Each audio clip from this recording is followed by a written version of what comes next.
Gold prices had a crazy day to start the week. It actually started, you go back to last Friday, we were trading north of 1900. Today our low was around 1845.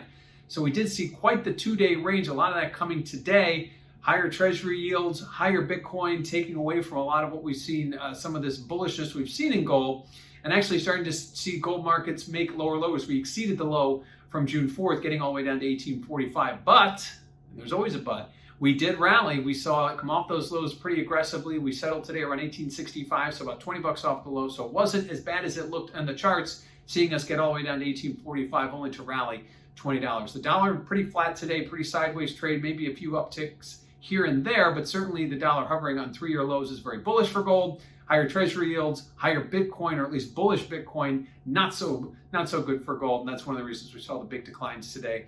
The recovery comes obviously with the Fed meeting later this week. That's going to be a lot of position squaring. It'll be interesting to see how gold reacts if the Fed is a bit more hawkish than expected. Obviously, a more dovish Fed will be more positive to gold. The market right now not anticipating the Fed to do anything this week other than talk and maybe give some forward guidance. The big meeting on the calendar is going to be September. That comes after the Jackson Hole Symposium. That will be the meeting. The market seems to be pricing in some kind of change, verbal change anyway. Nothing changed in policy at either meeting expected.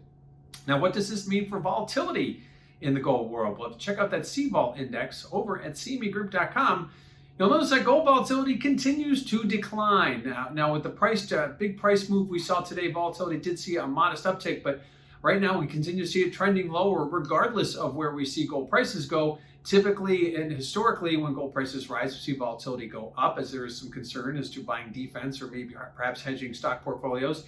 And when gold prices go down, we see gold volatility decline. But in this case, we see those big knee-jerk reaction moves. It could tend to see gold volatility go higher. We did see it nudge a little bit, but certainly the trend has been for lower gold volatility. Again, if you see higher treasury yields and higher Bitcoin, it's taking away from some of the interest in gold. That may be one of the key reasons why we see gold volatility declining as we head deeper and deeper into 2021.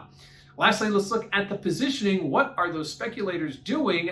They exited longs for the second consecutive week. Now, typically when we see speculators exiting, it's a sign that maybe there's something around the corner there, but it was such a small amount. We haven't seen a net change position of all that much. So obviously 2 weeks in a row is the beginning of a trend, but certainly does not make one. And when we see the small amounts that they're exiting, obviously waiting for some kind of a change, perhaps the price fluctuations we saw from Friday to Monday could have been speculators exiting. We won't know that data until this Friday when we get the next CFTC positioning report, something to keep an eye on for Friday. But clearly the Fed meeting is going to be the big event for the week for gold, for a lot of contracts, or for a lot of markets, but certainly for gold. Again, a hawkish Fed means probably gold prices maybe turn south a little more. A dovish Fed, we probably don't see a huge uptick, but certainly gets us back to 1900. At this point, gold had a big bullish run going back to the beginning of April, but things have sort of stagnated quite a bit. And again, seeing a big move from 1900 on Friday down to 1845 is a huge move in gold prices. So starting off the week with a big decline, but made back a little more than half of it as we look ahead to FOMC on Wednesday of this week.